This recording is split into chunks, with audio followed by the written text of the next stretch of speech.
Okay, so here I am at the end of a row and I need to chain one and turn my work. And now I am working on the right side. So I'll be holding my non-use color towards the back and trapping it in each stitch as I go.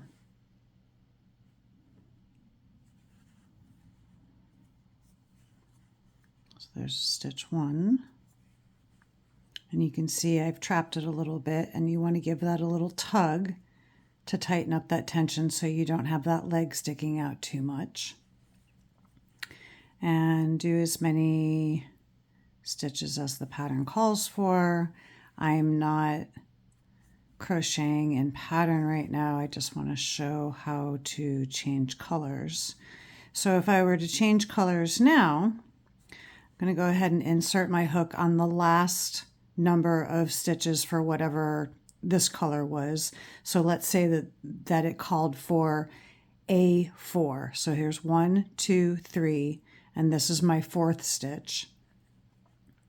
I'm going to leave those 2 loops on the hook, drop color A, pick up color B, pull yarn over and pull that through as my top stitch.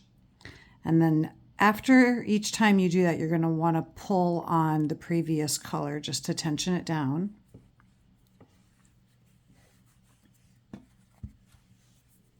And then continue on with that color, trapping color A behind. And again, you're probably going to want to pull that last color just a tad. You'll see if it's loose or not, but it's a good practice to tension whatever yarn you've just switched from each time. So I would continue, let's say this one is 3 again. So that would be 1. Here's my second stitch. And then here's stitch number 3, where I am pulling up a loop, dropping color B, picking up color A, yarn over, pull through, tension the color I just dropped, pull it up so it's behind the stitches that you're working, and continue on with whatever color you have. Okay, so now here I am at the end of the row on, again, the right side. You can see that I have carried my non-working color yarn through the back, and I'm going to give that a little bit of a tug just to make sure it's nice and tensioned. I have 1 stitch left in this row, so let's complete that stitch. Trapping the non-dominant color, going to chain 1, and I'm turning.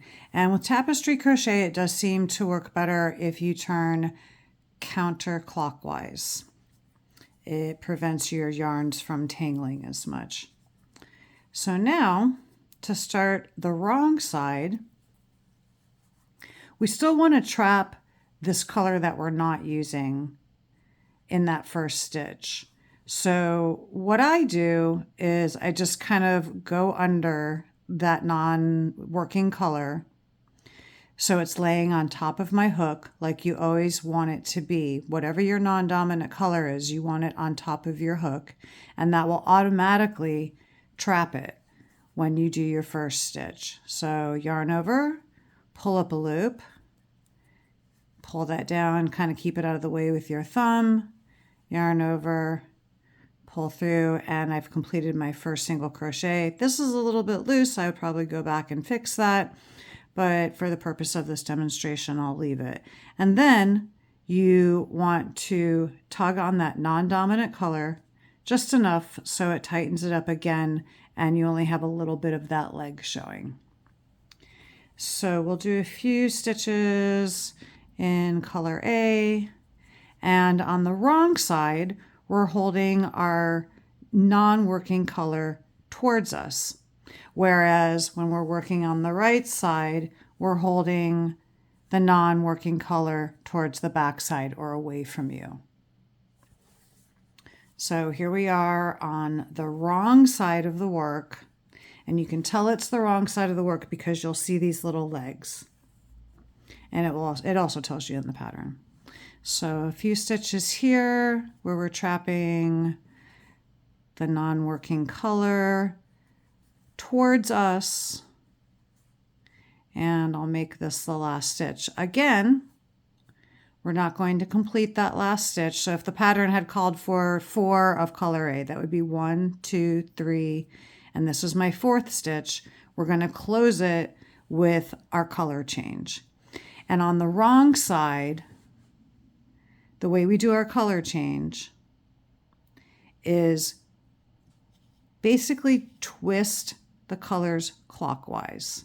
So I'm bringing the color that I was working with towards me and kind of to the right. I'm going to hold it with my thumb. And then I'm going to tug on the color that my new color that I want to bring forward and pull that up towards the front. So what we've done is we've basically just twisted the yarns clockwise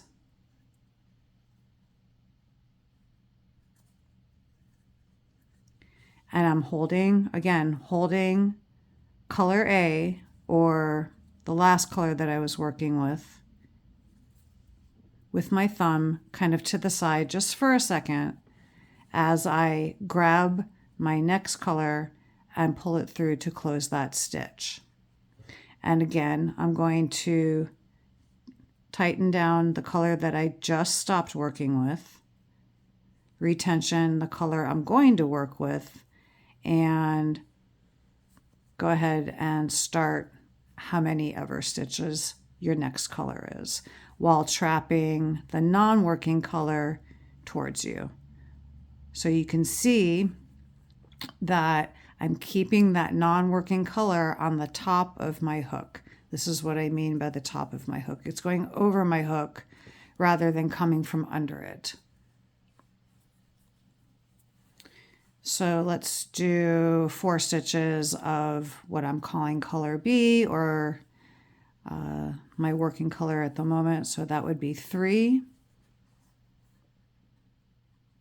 And now here's my 4th stitch that I'm not going to close yet until I switch colors. So basically I'm just bringing the color I'm working with over the color that I want to pick up, holding it with my thumb there for a second, get it a little bit tighter, pulling my new color, or my color A, towards the front, yarn over, pull through to complete that stitch. And then we can continue on again with my non-working color laying over the top of the hook. Insert your hook, yarn over, pull up a loop, yarn over, pull through 2.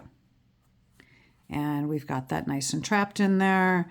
You always kind of want to give everything a little bit of a tug when you color change, not too much. You'll feel where it starts to pull back on itself, and you definitely want to stop there. And then just continue on. I hope that helps.